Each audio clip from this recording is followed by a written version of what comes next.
Prospero, the Duke of Milan, was a learned and studious man, who lived among his books, leaving the management of his dukedom to his brother Antonio, in whom indeed he had complete trust. But that trust was ill rewarded, for Antonio wanted to wear the duke's crown himself, and, to gain his ends, would have killed his brother but for the love the people bore him. However, with the help of Prospero, great enemy, Alonso, king of Naples, he managed to get into his hands the dukedom with all its honor, power, and riches.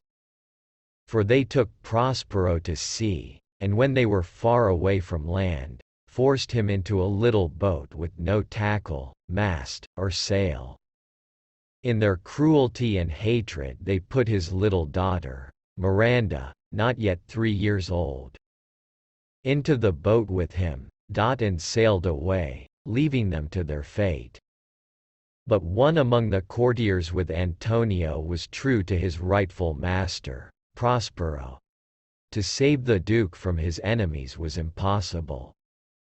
But much could be done to remind him of a subject's love.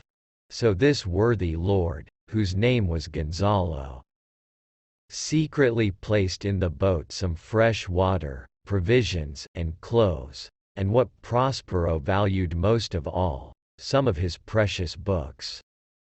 The boat was cast on an island, and Prospero and his little one landed in safety. Now this island was enchanted, and for years had lain under the spell of a fell witch, Sycorax, who had imprisoned in the trunks of trees all the good spirits she found there. She died shortly before Prospero was cast on those shores, but the spirits, of whom Ariel was the chief, still remained in their prisons. Prospero was a great magician, for he had devoted himself almost entirely to the study of magic during the years in which he allowed his brother to manage the affairs of Milan. By his art he set free the imprisoned spirits, yet kept them obedient to his will, and they were more truly his subjects than his people in Milan had been.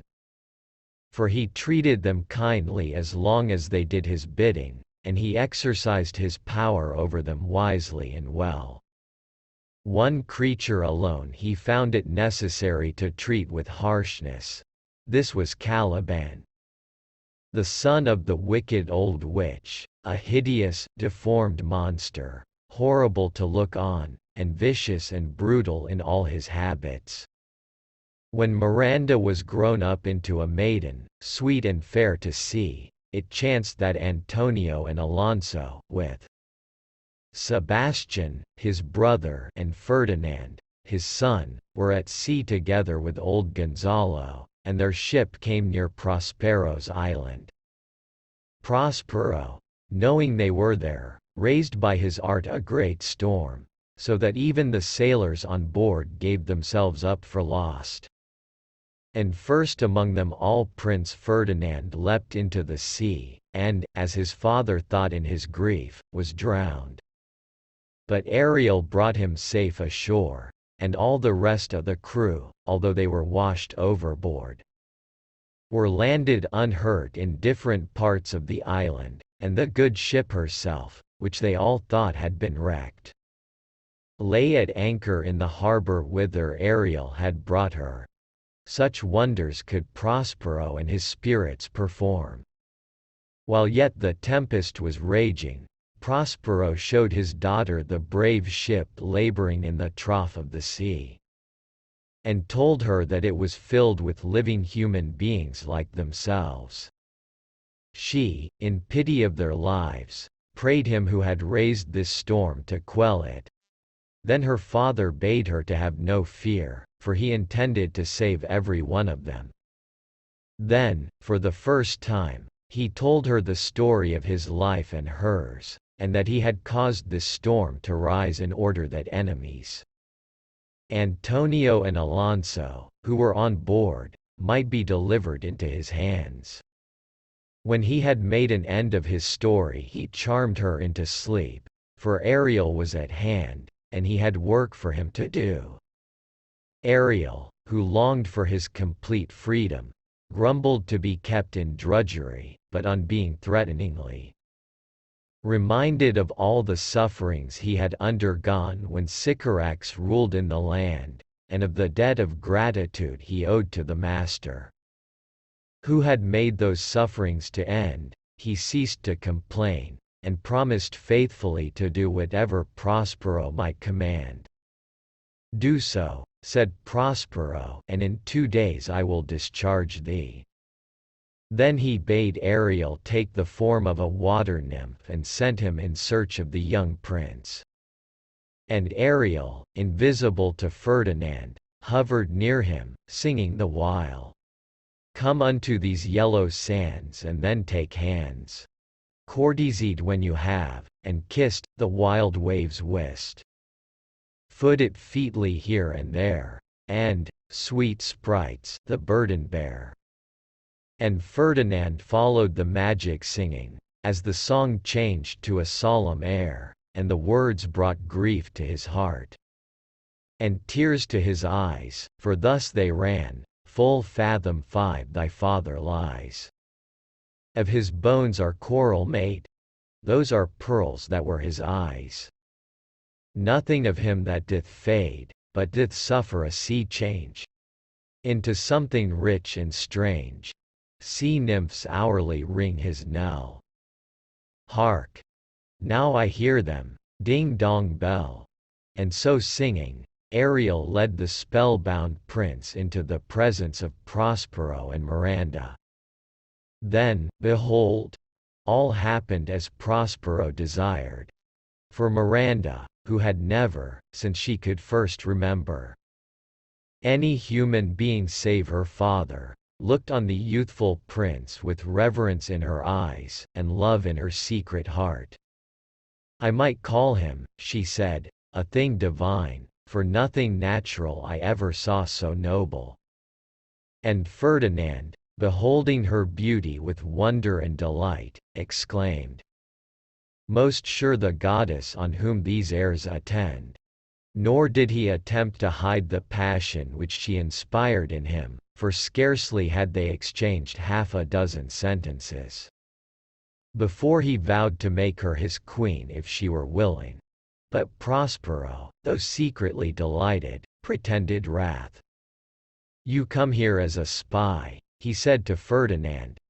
"I will manacle your neck and feet together, and you shall on fresh water, mussels, withered roots and husk, and have sea water to drink follow." "No," said Ferdinand, and drew his sword. But on the instant Prospero charmed him so that he stood there like a statue, still as stone. And Miranda in terror prayed her father to have mercy on her lover. But he harshly refused her, and made Ferdinand follow him to his cell. There he set the prince to work, making him remove thousands of heavy logs of timber and pile them up. And Ferdinand patiently obeyed, and thought his toil all too well repaid by the sympathy of the sweet Miranda. She in very pity would have helped him in his hard work, but he would not let her, yet he could not keep from her the secret of his love, and she, hearing it, rejoiced and promised to be his wife. Then Prospero released him from his servitude, and glad at heart, he gave his consent to their marriage. "Take her," he said, "she is thine own." In the meantime, Antonio and Sebastian in another part of the island were plotting the murder of Alonso, the king of Naples, for Ferdinand being dead, as they thought, Sebastian would succeed to the throne on Alonso's death. And they would have carried out their wicked purpose while their victim was asleep, but that Ariel woke him in good time. Many tricks did Ariel play them. Once he set a banquet before them, and just as they were going to fall to, he appeared to them amid thunder and lightning in the form of a harpy, and immediately the banquet disappeared. Then Ariel upbraided them with their sins and vanished too. Prospero by his enchantments drew them all to the grove without his cell, where they waited, trembling and afraid, and now at last bitterly repenting them of their sins. Prospero determined to make one last use of his magic power, and then, said he, "I'll break my staff, and deeper than did ever plummet sound I'll drown my book." So he made heavenly music to sound in the air, and appeared to them in his proper shape as the Duke of Milan.